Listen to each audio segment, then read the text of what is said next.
आज Doubtnut app download करें। Doubtnut पर अपने सभी गणित, रसायन विज्ञान, भौतिक विज्ञान और जीव विज्ञान के डाउट्स का करो सफाया। बस प्रश्न की फोटो खींचो, एक ही प्रश्न को क्रॉप करो और तुरंत वीडियो सोल्यूशन पाओ। अभी डाउनलोड करें।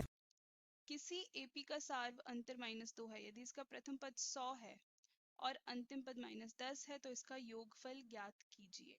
तो सबसे पहले समझ लेते हैं एपी क्या होती है। एपी होती है समानांतर श्रेणी। ये हम उस श्रेणी को कहते हैं जिसमें दो क्रमागत पदों के बीच का जो अंतर होगा वो समान होगा। हर दो क्रमागत पद होंगे उनके बीच का जो अंतर होगा वो समान होगा और उसे हम कहते हैं सार्व अंतर। तो सबसे पहले दी हुई जानकारी लिखूंगी। सार्व अंतर हमें दिया है, सार्व अंतर, इसे मैं छोटे d से दर्शाऊंगी। किसके बराबर होगा? दिया हुआ है -2।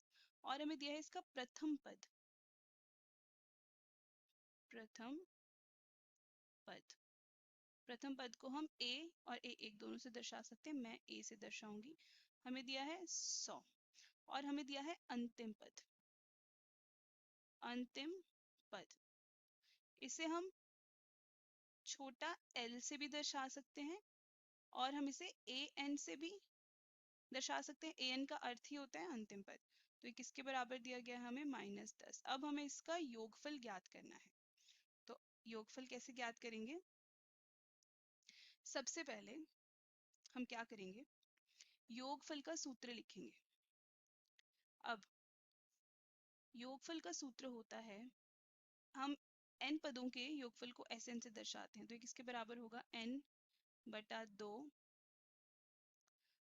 2a जमा n-1 गुणा d।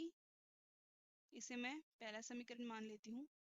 लेकिन हम देख सकते हैं हमारे पास n नहीं है, तो हम n कैसे निकालेंगे? हमें एक और सूत्र मालूम है जो एपी में इस्तेमाल होता है, वो होता है an बराबर है a जमा n-1 गुणा d, जहाँ पे an क्या है? हमारा अंतिम पद। इसको -10 रखूंगी। a हमें दिया है 100, इसे 100 रखूंगी, जमा n हमें निकालना है और d हमें दिया है -2। तो इससे मैं n निकाल सकती हूँ और उस n से मैं n फलों का योगफल निकाल सकती हूँ। तो इसे अगर मैं हल करूँ तो -10, 100 को मैं बाईं तरफ लेके आऊंगी, -100 बराबर है n-1 गुणा -2। तो इसका जोड़ के आएगा -110 बराबर है n-1। मैं इस -2 को जो यहाँ गुणा हो रहा है मैं इसे बाईं तरफ लेके आऊँ तो ये भाग होगा -2, माइनस से माइनस कट जाएगा। इसे 2 से काटूंगी तो मेरे पास, विभाजित करूंगी, मेरे पास आएगा 55। तो अगर मेरे पास n-1 55 के बराबर है तो मेरे पास n कितना होगा? 55 जमा 1 बराबर है 56। तो मेरे पास कुल कितने पद हैं इसमें? 56। अब मैं इस n को, यानी कि जो हमारे पास पद हैं, कितने पद हैं? 56। अब मैं इसे पहले सूत्र में रखूंगी। तो पहले सूत्र में Sn की जगह मैं लिख सकती हूँ S56 बराबर है n/2, यानी कि 56/2 गुणा 2a। 2a। अब हम यहाँ पे एक और तरह से इस सूत्र को लिख सकते हैं। ये 2a जमा n-1 गुणा d है। अगर मैं इसको थोड़ा सा यहाँ पे थोड़े से परिवर्तन करूँ तो वो मैं कैसे करूँगी? सबसे पहले मुझे पता है Sn बराबर है n/2 2a जमा n-1 गुणा d।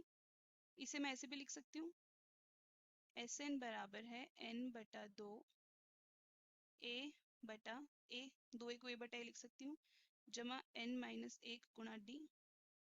अब ये क्या है? a जमा n-1 गुणा d, ये कुछ नहीं, ये an ही है। हमने इस सूत्र में भी देखा, ये an के बराबर है। तो मैं लिख सकती हूँ Sn बराबर है n/2 a जमा an। तो अब मैं इसे बहुत सरलता से निकाल सकती हूँ। मुझे केवल n, a और an यहाँ पे रखना है। तो n मुझे 56 है दिया हुआ है, a मुझे 100 दिया है और अंतिम पद जो कि an है वो -10 है, तो उसे मैं यहाँ रखूंगी। तो मेरे पास S56 कितना आ गया? 56/2 100 जमा -10। तो S56 मेरे पास आ गया। कर दूं 56 को तो मेरे पास आएगा 28। तो मेरे पास बचा 28 गुणा 100 -10। तो S 56 मेरे पास आया 28 गुणा 90। अब मैं इसे बहुत सरलता से गुणा करके इसका योगफल निकाल सकती हूँ। तो मेरे पास योगफल आएगा, शून्य को मैं इकाई स्थान पर रखूंगी। अब इनको मैं 28 गुणा 9 करूंगी, तो 9 गुणा 8, 9 गुणा 8 मेरे पास कितना आएगा, 72। 72 का 2, 7 यहाँ गया, 9 दूनी 18 और 18 जमा 7 25, तो 252। तो 2 5 2 और 0 हमारे पास पहले से था, तो मेरे पास 56 पदों का योगफल कितना आया, 2520। हम एक चीज यहाँ पे देख सकते हैं कि अगर मैं इस सूत्र में भी ए एन और डी रखती, मेरे पास समान ही उत्तर आता। हमने ये इसलिए प्रयोग करा क्योंकि ये थोड़ा आसान है, तो इसलिए हमने इस सूत्र को निकाला। तो हम इनमें से किसी भी सूत्र में ए एन डी रख के आराम से हम इसका उत्तर निकाल सकते हैं। तो इसका उत्तर है 2520। उम्मीद करती हूँ आपको ये समझ आया हो। धन्यवाद। कक्षा 6 से 12वीं से लेकर नीट, IIT, JEE वो एडवांस के लेवल तक 1 करोड़ से ज्यादा छात्रों का भरोसा।